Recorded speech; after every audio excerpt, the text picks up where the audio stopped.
Live तस्वीरें इस वक्त हम आपको प्रोफेसर राजेश वैद के निवास स्थान से दिखाए जा रहे हैं।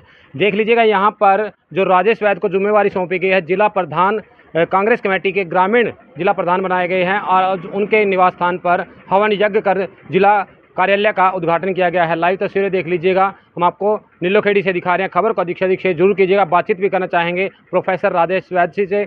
आज उनके निवास स्थान पर तमाम जो कांग्रेस के कार्यकर्ता हैं वो तमाम आज उनको बधाई देने के लिए लगातार पहुंच रहे हैं।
सबसे पहले तो मैं कांग्रेस के शीर्ष नेतृत्व का, हमारे अखिल भारतीय राष्ट्रीय कांग्रेस के राष्ट्रीय अध्यक्ष आदरणीय श्री मल्लिकार्जुन खड़गे जी का, नेता प्रतिपक्ष आदरणीय राहुल गांधी जी का, श्रीमती सोनिया गांधी जी का और हमारे प्रभारी बी के प्रसाद जी का और संगठन महासचिव के.सी. वेणुगोपाल जी का और प्रदेश के शीर्ष नेतृत्व का आभार व्यक्त करता हूं कि उन्होंने मुझे ये जिम्मेदारी सौंपी है, और साथ ही परमात्मा के चरणों में ये प्रार्थना भी करता हूं कि वो मुझे शक्ति दे कि मैं इस जिम्मेदारी का बड़ी ईमानदारी से और बड़ी मजबूती के साथ निर्वहन कर सकूँ।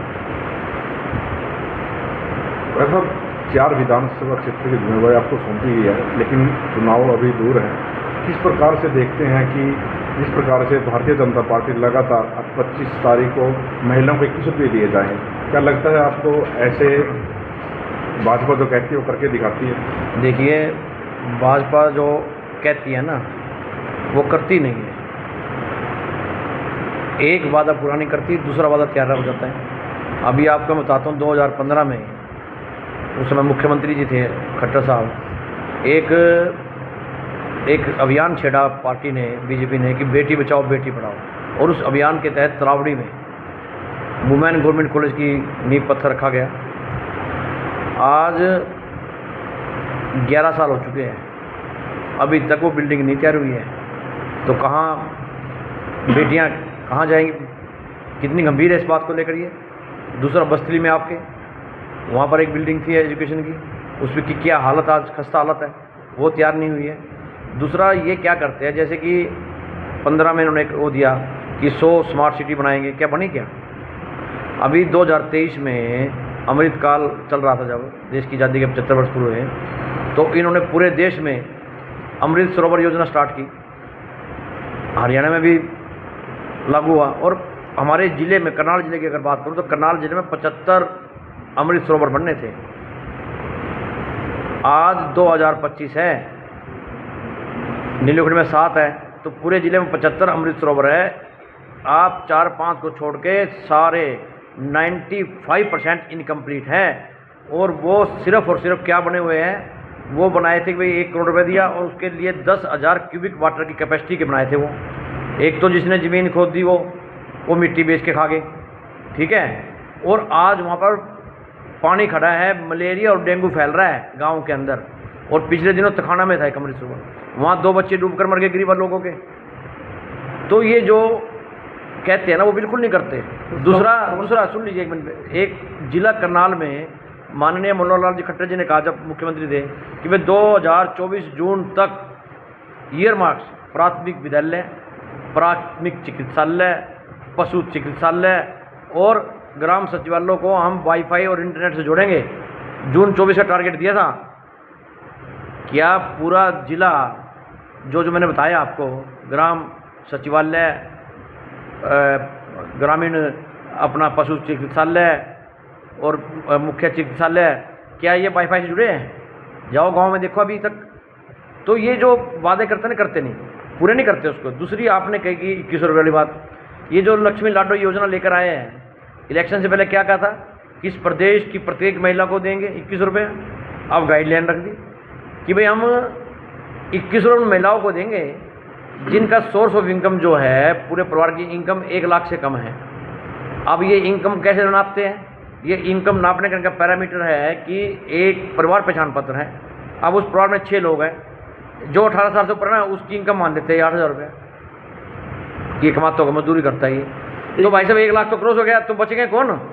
कितने लोग आएंगे? तो ये मजदूरी करने वाला इनकम 7 लाख 8 लाख रुपए दिखाई जाती है फैमिली आईडी में, लेकिन उसको ठीक करने वाले की दर की ठोकरें खानी पड़ती है, लाइनें लगी हुई हैं। उसके बारे में अभी आपने खुद कहा कि एक दिहाड़ी मजदूर की जो इनकम 7-8 लाख रुपए है, तो लक्ष्मी लाडो योजना में तो इन्होंने 1 लाख से नीचे कर दिया, तो मिलेगा नहीं किसी को। सिर्फ एक दिन की वाई लूटनी थी, अखबार में आगे मीडिया में चला गया। और मीडिया जो है आज हमारे देश का राष्ट्रीय मीडिया, बड़े दुख की बात है कि राष्ट्रीय मीडिया तो इस समय गुलामी करे इनकी, वो दिखाता नहीं है हकीकत। अभी आप ये देखिए कि ये संख्या देंगे क्या, कितनी संख्या में बने हैं, कितने लोगों को बेनिफिट मिल रहा है। अभी इलेक्शन से पहले कितने बढ़ाए इन्होंने और बाद में कितने काटे। बीपीएल परिवार, अभी कल विधानसभा में क्वेश्चन उठा था कि भाई कितने लोग जोड़े आपने, उसमें बहुत लागत जोड़ दिए वोट लेने के लिए और बाद में काट भी दिए। तो सुरक्षा की दृष्टि से अगर देखा जाए तो कोई भी सुरक्षित नहीं, महिलाओं के शव मिल रहे हैं, व्यक्तियों के शव मिल रहे हैं, और पत्रकार अगर आवाज़ उठाते हैं तो उनके ऊपर मामले दर्ज हो रहे हैं। देखिए, इस समय पूरे देश में और प्रदेश में तानाशाही सरकार चल रही है। इन लोगों का लोकतंत्र और संविधान में कोई विश्वास नहीं है। ये लोग इलेक्शन चुरा रहे हैं। जैसा कि हमारे माननीय नेता प्रतिपक्ष राहुल गांधी जी वोट चोरी का सबूत लेकर आए, आरोप नहीं लगाया, हमने सिद्ध करके दिखाया कि आप लोग चोरी कर रहे हैं। बेंगलोर के अंदर महादेवपुरा विधानसभा के अंदर 1,250,000 वोट जाली पाई। इलेक्शन कमीशन में उस पर उन जो आरोप नहीं लगाए हमने, जो हमने सिद्ध किया है, उसका जवाब देने की बजाय उल्टी चीज़ें मांग रहे। कभी कहते हैं आप हमें ओथ दो, कभी कुछ दे, जबकि ओथ भी दी है, उन्होंने शपथ पत्र दिया है ना, अखिलेश यादव जी ने कोई कार्रवाई की? क्योंकि मुख्य चुनाव आयोग की जो नियुक्ति है वो गैर कानूनी है, गैर संवैधानिक ढंग से नियुक्ति की गई है। जब कांग्रेस के समय में जब मुख्य चुनाव आयोग की नियुक्ति होती थी तो उसमें 3 लोग बैठते थे, प्रधानमंत्री, देश का नेता प्रतिपक्ष और इस देश की सबसे बड़ी संवैधानिक संस्था का प्रमुख जो सुप्रीम कोर्ट है, सुप्रीम कोर्ट का जो मुख्य न्यायाधीश होता था वो उसमें बैठता था। अभी 6 महीने पहले मोदी सरकार ने इस लोकतंत्र की और संविधान की हत्या करने के लिए मुख्य न्यायाधीश, जो सबसे बड़ा संरक्षक है लोकतंत्र और संविधान का, उसको नियुक्ति से बाहर कर दिया और उसकी जगह अमित शाह जी को शामिल कर लिया। जब अमित शाह और मोदी जी मुख्य चुनाव आयोग की नियुक्ति करेंगे तो क्या अब ये पारदर्शिता के साथ हो सकती है, निष्पक्षता के साथ काम हो सकता है? हमारी तो मांग यही है। देखिए, इंडियन कॉन्स्टिट्यूशन में, भारतीय संविधान में जो 1950 एक्ट है ना, the presentations of people's act 1950 और द रजिस्ट्रेशन एक्ट 1960 21A, ये अधिकार देता है चुनाव आयोग को कि वो पारदर्शिता और निष्पक्षता के साथ चुनाव संपन्न कराए। जब 7 अगस्त को माननीय राहुल गांधी ने प्रेस कॉन्फ्रेंस की कि सब खोल के रख दिया, ये चोरी कर रहे हैं, इलेक्शन चोरी किया जा रहा है, तो जो डाटा था ना, चुनाव आयोग ने जो डाटा अपनी वेबसाइट पर डाला हुआ था वो पहले टेक्स्ट बेस्ड कंटेंट था। टेक्स्ट बेस्ड कंटेंट में आप अगर अपने मोबाइल से जाओ ना, पीडीएफ में जाओगे, उसमें जाके आप डाउनलोड कर सकते हो उसको वहाँ से। लेकिन अगर आप कंप्यूटर पर करोगे, आप Ctrl+F करके आप उसको सर्च सकते हो, और जब आप उसको सर्च करते थे ना, उसका विश्लेषण कर सकते थे, उसके आप प्रिंट आउट निकाल सकते थे, आप चेक कर सकते थे किसकी वोट बने किसकी नहीं बनी है। इन्होंने क्या किया, जैसे राहुल गांधी जी ने प्रेस कॉन्फ्रेंस की, रात को आधी रात को उसको डिलीट कर दिया। जब और उसकी जगह क्या करा, टेक्स्ट बेस्ड कंटेंट तो ख़त्म कर दिया और उसकी जगह स्कैन अपलोड कर दिया। जो स्कैन PDF था ना जी, वो क्या है, वो पिक्चर बेस्ड है।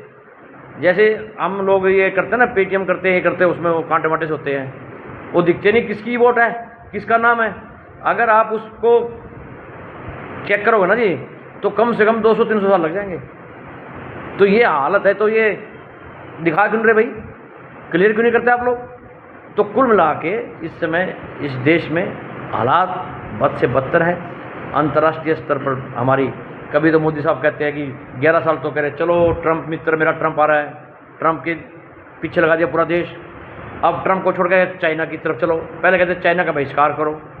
तो हमें तो ये समझ नहीं आ रहा कि भाई ये अंतर्राष्ट्रीय कूटनीति में हम कितना डाउनफॉल आ गया हमारा। आप देखो कि हिंदुस्तान ने अभी पीछे संयुक्त राष्ट्र सुरक्षा परिषद में चुनाव हुए, ऑपरेशन सिंदूर के तुरंत बाद 6 दिन के बाद चुनाव थे, उसमें 10 ऐसे सदस्य बनते हैं। पाकिस्तान चुनाव लड़ रहा था, पाकिस्तान 193 में से 185 वोट ले गया। 7-8 लोग ही हमारे साथ आए, बाकी सारे पाकिस्तान को वोट देंगे। 186 कंट्री देगी, ये तो उनका रिकॉर्ड है भाई।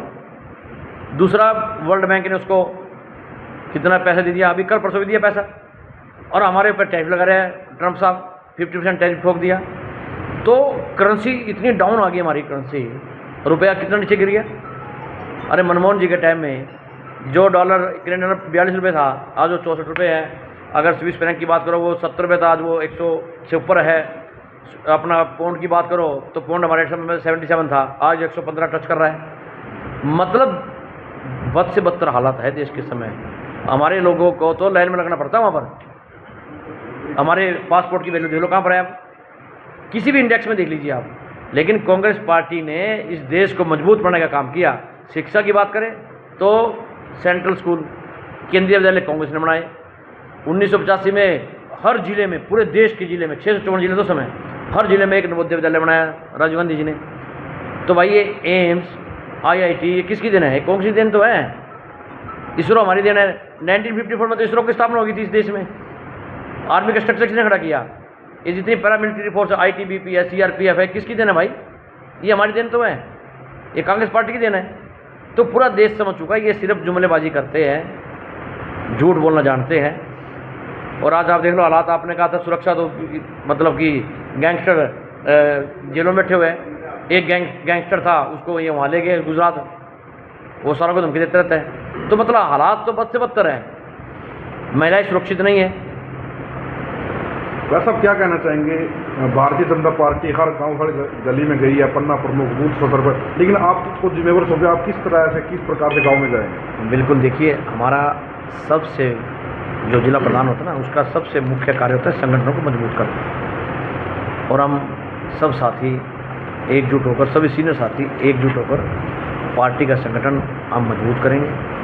आज हमारा कार्यालय खुला है और एक बड़ा अच्छा मैसेज था, पूरे ज़िले से मुख्य कार्यकर्ता यहाँ पर पहुँचे और शीघ्र ही 1 महीने के अंदर अंदर हम सब साथी मिलकर, हमारे जनरल सेक्रेटरी है नार संधू जी पूर्व में रहे, तो सब साथी मिलकर डिस्कस करके शीर्ष नेतृत्व के साथ 1 महीने के अंदर हमारे ब्लॉक प्रधान अकाउंट हो जाएंगे। उसके बाद BLA की नियुक्ति होगी। तो धीरे धीरे हम इस पूरे ज़िले में, करनाल जिले में हमारा संगठन इतना चाक चौबंद बनेगा कि पूरे इंडिया में हम गिने जाएंगे भाई करनाल का संगठन है जो बहुत अच्छा है। सर, आप लगातार इतनी मेहनत करते हैं और जब चुनाव का टाइम आता है तो किसी पैराशूट को टिकट दे दिया जाता है और जो कार्यकर्ता मेन है वो आप रुकते जाते हैं। देखिए, हमारे माननीय नेता राहुल गांधी जी ने बड़ा स्पष्ट कहा है कि जो संगठन है ना, संगठन के बिना, अभी हमारा संगठन था नहीं तो बहुत से पैराशूट वाले उम्मीदवार आ जाते थे, और अब संगठन है ना नकेल कसने के लिए। संगठन का काम ही यही है कि जो व्यक्ति संगठन के लिए दिन रात काम करता है, हम उन लोगों को आगे बढ़ाएंगे जो संगठन के लिए दिन रात एक करेगा। और ये नहीं कि जो पैराशूट से आएंगे एकदम से, उनको नहीं, जो संघर्ष में संगठन को मजबूत करने के लिए अपना जीवन बलिदान करेगा, जो हमारे साथ चलेगा, संगठन को मजबूत बनाएगा, उसको ही पार्टी प्रमोट करेगी। संघर्ष तो आपने बहुत किया पीछे चुनाव से, जब 2000 जिस संघर्ष का नतीजा देखो, आज पार्टी ने कितनी बड़ी दायित्व मुझे दिया है, ये मेरे संघर्ष और मेहनत को देख के तो दिया है ये, तो मेहनत को उन्होंने एक्सेप्ट किया है। और मुझे आज कार्यालय का उद्घाटन हुआ है नीलेपेटी में, तो काफ़ी जनता में उत्साह और जोश देखा गया, तो क्या कहना चाहिए? देखिए, मैं सबसे पहले हमारे जो जिला ग्रामीण के अध्यक्ष चुने गए राजेश वैद जी, इनको मुबारकबाद देना चाहूँगा कि इन्होंने जो एक हमारी कमी थी ज़िले के अंदर कांग्रेस का कार्यालय ना होने का, आज उस कमी को भी पूरा किया है। और हमारी पार्टी का भी मैं धन्यवाद करूंगा कि इतने काबिल और मेहनती हमारे साथी हमारे बीच में से राजेश जी को जो इतना बड़ा दायित्व दिया है, तो मैं उसके लिए भी अपने शीर्ष नेतृत्व का शुक्रिया अदा करता हूं, उनका धन्यवाद करता हूं। और देखिए, कार्यालय एक ज़रूरी है, हर आदमी अपनी बात रखने के लिए, अपनी समस्या को बताने के लिए कहीं पे उसका स्थान होगा, अपने नेता के पास वो आएगा। तो राजेश जी ने जो ये कार्य किया है, मैं इनको बहुत बहुत बधाई देना चाहूँगा। तो क्या कहना चाहेंगे? जनता कहती है हमारे को ये मिलनी चाहिए, हमारे को स्मारक मिटनी चाहिए, इसके बारे में क्या कहना चाहिए? ये जो भाजपा की जो सरकार चली हुई है पिछले 11-12 साल से, ये लोगों के ऊपर महंगाई की इतनी मार जो हर चीज़ को लेके डाल रही है, लोगों की जेब पे डाका, नए नए तरीके से नए नए टैक्स, नई नई चीज़ें ये लेके जो आ रही है, तो ये जनता के हित की सरकार नहीं है। कांग्रेस ने अपने समय में गरीब जनता को रोजगार भी और सुविधाएं भी देने का काम किया था, और ये झूठे बोल बोल के जो सत्ता जो इन्होंने हथियाई है, अभी राजेश जी हमारे भाई कह रहे थे अध्यक्ष जी कि जुमलों की सरकार है, झूठ बोल के सत्ता हासिल करने के बाद ये लोगों की कमर तोड़ने का काम करती है। जैसे अभी राजेश जी ने बताया था कि इलेक्शन से पहले उन्होंने कितने गरीबी रेखा के नीचे के लोगों के कार्ड बनाए थे, अब वो सारे कार्डों को काटे जा रहे हैं। इसी तरह ये महंगाई और शिक्षा हमारे हरियाणा के अंदर कितने स्कूल बंद हो चुके हैं, लाखों के हिसाब से स्कूल बंद हो गए। ये नहीं चाहते कि कोई बच्चा पढ़े और इनसे रोजगार मांगे। ये इस तरह की नीति लेके आएंगे जिससे कि ये किसी का कोई भला ना कर सके और सरकार इनकी जेब पे डाका डालती रहे। जो सरकार के खिलाफ बोलते हैं उनको सरकार अंदर डाल रही है। आप पत्रकारों के साथ हुआ भी है, आप तभी पत्रकार बोलना शुरू किया है क्योंकि अब आपके साथ हुई है, क्योंकि पहले तो जनता के साथ होती थी, आप जनता के मुद्दे उठाने में पीछे हट जाते थे, लेकिन अब आप लोगों के साथ हुई है। जो भी सरकार के खिलाफ बोलेगा, जो इस सरकार की नाकामियों को उजागर करेगा और जो मुद्दों की बात करेगा, उसके साथ ये इस तरह की कठोर कार्रवाई करेंगे। पोलिंग पॉलिसी लेकर आई है जिनके किसानों की जमीन हथिया रही है, लेकिन किसान वहाँ पर अड़े हुए, लेकिन कहते भी हम चाहे हमारे को 2 करोड़ रुपये के हिसाब से किले के हिसाब से दिया था, लेकिन हम अपनी ज़मीन नहीं देंगे। क्या करना चाहिए? सरकार की अपनी पॉलिसी नहीं है, सरकार की पॉलिसियाँ बनवाई जा रही हैं। ये 2, 3, 4 घराने हैं जिनके लिए ये इस तरह की जो लैंड को एक्वायर करके उनके हाथों में दे रही है। और ज़मीन पे जो हमारा एग्रीकल्चर, हमारा प्रदेश जो है वो एग्रीकल्चर प्रदेश है, जो कि पूरे देश का 70%, हरियाणा और पंजाब 70% पूरे देश का पेट के पालने का काम करता है। जब हमारी एग्रीकल्चर लैंड ही नहीं रहेगी, किसान की जो उसकी एक सोर्स है वो ही छीन लिया जाएगा, तो वो क्या करेगा? वो अपनी ज़मीन बचाने के लिए धरने भी देगा, प्रदर्शन भी करेगा, एजिटेशन भी करेगा, उसके बावजूद भी सरकार पीछे हटने का काम नहीं कर रही है। तो ये सरकार जुल्म करने वाली सरकार है, जुल्म लोगों के ऊपर जुल्म डाल रही है। और अब जनता को समझना पड़ेगा कि हमें अगर देश में अपने बच्चों को या अपना भविष्य सुरक्षित करना है तो कांग्रेस के साथ आना पड़ेगा। संधू साहब, आपने कहा कांग्रेस के साथ आना पड़ेगा, लेकिन जब किसान अपनी फसल को लेकर मंडियों में जाता है, लंबी लंबी लाइनें लग जाती है, 3-3 घंटे 4-4 घंटे में ट्रैक्टर अंदर जाता है। एक पोर्टल बना दिया, हर चीज़ पोर्टल पर चलेगी, लेकिन क्या लगता है आपकी सरकार, कांग्रेस सरकार आएगी तो इस तरह के पोर्टल जो बनाए गए हैं, जो परेशान होते हैं, किसान हो, मजदूर हो, दूसरे वर्ग हो, उसके बारे में क्या कहना चाहिए? जब पहले कांग्रेस की सरकार थी 11 साल पहले, कभी आपने देखी सड़कों पे किसानों की ट्रालियों की लाइन लगी हुई? कभी किसानों को इस तरह अपनी फसल लेके धक्के खाने कभी देखे धक्के खाते हुए? किसान की फसल खेत में कटी और सीधी मंडी में गई, तुली और किसान अपने घर। अब एक लिमिट भी कर दी है कि आप इससे ज़्यादा नहीं लेके आओगे। किसान की फसल मान लो कि एक एकड़ में 80 मण हुई है और उसको सरकार ने 60 मण, 20 मण कहाँ लेके जाए भाई वो? तो कांग्रेस की सरकार जैसे पहले किसानों को सुविधा दे रही थी, वैसे ही सुविधा आगे आएगी, तो वही सुविधा किसानों को दी जाएंगी। पोर्टल खेलना कांग्रेस की सरकार आएगी, ये बंद होगा। नीलखेड़ी में राजेश वैद ने कुल शुभकामनाएं आप देने पहुंचे हैं, तो क्या कहना चाहेंगे? ये तो हमारे लिए, पूरे करनाल जिले के लिए, जो भी कांग्रेस के वर्कर हैं, साथी हैं, जो भी कांग्रेस में विश्वास रखता है साथी हमारा, बड़ा मतलब एक खुशी का दिन है। उस सारे कांग्रेस के चाहने वालों में जिस दिन ये डिक्लेयर हुए थे पूरे हरियाणा के अध्यक्ष, बहुत ज़्यादा मतलब एक खुशी का लहर दौड़ रही थी। 11 साल से इंतजार कर रहे थे भाई संगठन बने। अब जो भी बने हैं प्रधान, किसी का कोई विरोध नहीं है। कांग्रेस ही ये चाहते थे बना हो एक बारी, तो सारी कांग्रेस एकजुट होकर पूरा जोर लाएगी। और मैं अपनी तरफ से राजेश वैद जी को ग्रामीण जिला अध्यक्ष हमारे बने और पराग गाबा जी जो हमारे शहरी अध्यक्ष बने, बहुत बहुत शुभकामनाएं देता हूँ, बधाई देता हूँ कि परमात्मा इनको और ऊंचे पद पे लेके जाए और ये पार्टी के लिए जैसे पहले काम करते थे, अब फिर आगे में परमात्मा और शक्ति दे और ज़्यादा पार्टी के लिए मेहनत करें और पार्टी को। कांग्रेस पूरी तरक्की कर रही है, अभी जिलाध्यक्ष कार्यकारिणी बनाई गई है, प्रदेश लेवल की, अब ब्लॉक लेवल की कमेटी रहेगी, तो आने वाली सरकार का रहेगा पूरा साथ? सरकार तो 2019 में भी कांग्रेस पार्टी की हमारी बन गई थी, अब 2024 में तो चोरी कर ली सरकार।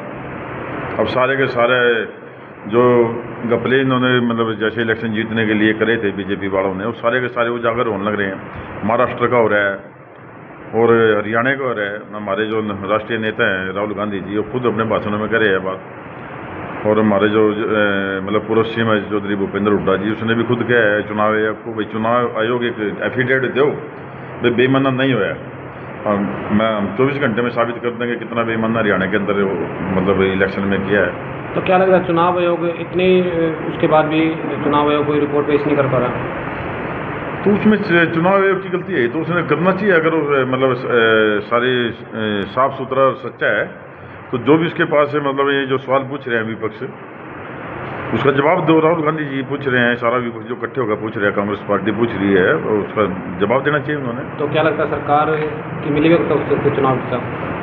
ये तो मिली भगत की तो साफ भी दिख रहा है, सारे मिले है। भगताड़ी तो बड़ी कोई बात ही नहीं रहेगी।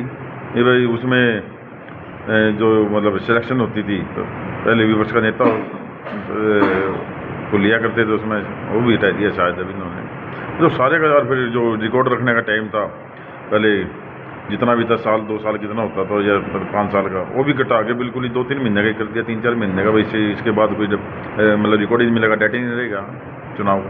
डॉक्टर साहब, आप पार्षद बने हैं तो विकास कार्य को लेकर अपने वार्ड में क्या कहना चाहिए? भाई विकास कार्य तो देखो ऐसे है, मेरा पर्सनल काम तो कभी जरूरत नहीं पड़ी है, परमात्मा करे जरूरत ना भी पड़े। बाकी मेरे वार्ड में पीछे 100 करोड़ से ऊपर के काम हुए हैं और बढ़िया काम हुए हैं सारे के सारे। और यही उम्मीद करता हूँ मैं भी आगे भी काम होंगे। जनता ने बड़ा प्यार दिया, भी 3-4 महीने पहले इलेक्शन हुआ था, तो सारी जनता का धन्यवाद। और उम्मीद करता हूँ सरकार से जैसे पीछे सहयोग करे, अभी आगे भी मैं ऐसी सहयोग करती रहेगी हमें। इस संघ नीलोखेड़ी तरावड़ी से जहाँ पर आज कार्यकर्ता यहाँ पर पहुँचा, क्या संदेश देना चाहिए, क्या कहना? बस संदेश तो यही है कि सभी कार्यकर्ताओं को भी मेरी भी शुभकामनाएं हैं। और आज नीलोखेड़ी में शुरुआत हुई है दफ्तर की। राजेश वैद्य जी जल्दी हेडक्वार्टर जो करना है वहाँ भी मतलब अब कांग्रेस का कार्यालय खोलेंगे, और उसके बाद फिर दिसंबर तक ये जिले की कार्यकारिणी बन जाएगी। उसके बाद दिसंबर जनवरी तक ही प्रदेश की कार्यकारिणी भी तैयार हो जाएगी। और फिर कांग्रेस ही पूरे तन मन धन से जनता की आवाज़ उठाएंगे और जनता के साथ अन्याय नहीं होने देंगे। सरकार तो आनी जानी चीज़ है, सरकार के लिए ही नहीं है। सरकार तो 65 साल सरकार ने अंग्रेजों के खिलाफ भी संघर्ष किया है अपना, इसने कांग्रेस ने, उसके बाद ही तो सरकार आई थी। अभी भी कोई ऐसी बात नहीं है, 10-11 साल ही हुए हैं। लेकिन जब तक बीजेपी को नहीं मतलब जो जनता का शोषण कर रही है, अब तो इतने घोटाले निकल के आ रहे हैं भ्रष्टाचार के, नौकरियों के भी। ये करे भी मेरिट है, मेरिट तो ये तो सिर्फ नाम की है। बिहार के ना, इधर यूपी के, गुजरात के एसडीओ पीछे लगे 125, हरियाणा के तो सिर्फ उसमें 10 या 12 के करीब ही थे। तो ये सारे का सारा जनता के सामने आ गया। हम तो ये जनता भी और कांग्रेस भी अब तो ये मतलब आपके माध्यम से बीजेपी वालों से यही सवाल करेगी ना। अभी आप कहते थे भी देश कांग्रेस ने लूट लिया, गांधी परिवार ने लूट लिया। अभी 11 साल हो गए हैं, दो कोई सबूत। राहुल गांधी जी के खिलाफ दो, सोनिया गांधी जी के खिलाफ दो, प्रियंका गांधी जी के खिलाफ दो। कुछ ये कहते थे काला धन लूट के वहाँ जमा कर लिया, 1 रुपया अब तक तो है नहीं। इस तरह के सारे मामले अब जनता खुद देख रही है, खुद ही फैसला करेगी जनता भी, और कांग्रेस उनका साथ देगी। मुख्यमंत्री ने कहा था कि 6 महीने के अंदर सभी सड़कें गड्ढा मुक्त हो जाएंगी, लेकिन अब सड़कों की हालत बहुत खराब है। जहाँ पर बड़े बड़े गड्ढे हो रहे हैं, हर रोज दुर्घटनाएं हो रही हैं, और पंजाब में किस प्रकार से किसान पानी से प्रभावित हो रहे हैं, इसके बारे में क्या कहना? मुख्यमंत्री जी जो हमारे हैं नैब सैनी जो तो जुमले ही सुनाते रहते हैं बेचारे लोगों को। उनको तो ये क्या है, अभी आपको तो मुख्यमंत्री बना दिया, बस आप के लिए तो इतना ही काफ़ी है। उनको कभी उम्मीद नहीं थी भाई मुख्यमंत्री बन जाएगा। बाकी तो सारा तो मनोहर लाल खट्टर जी अपने हाथ में ले रखा है, वही सारा कुछ देख रहे हैं, वही चला रहे हैं। और मुख्यमंत्री जी का खुद जो उसका अपना हल्का है लाडवा, उसमें सड़कों का बड़ा बुरा हाल है। अभी तो 1 साल हो गया उन्होंने लाडवा का मुख्यमंत्री की विधानसभा से लड़े भी, वैसे तो ज़्यादा टाइम हो गया। तो देखते हैं कब तक वहाँ विकास होगा, रिंग रोड बनेंगे या सड़कें बनेंगी।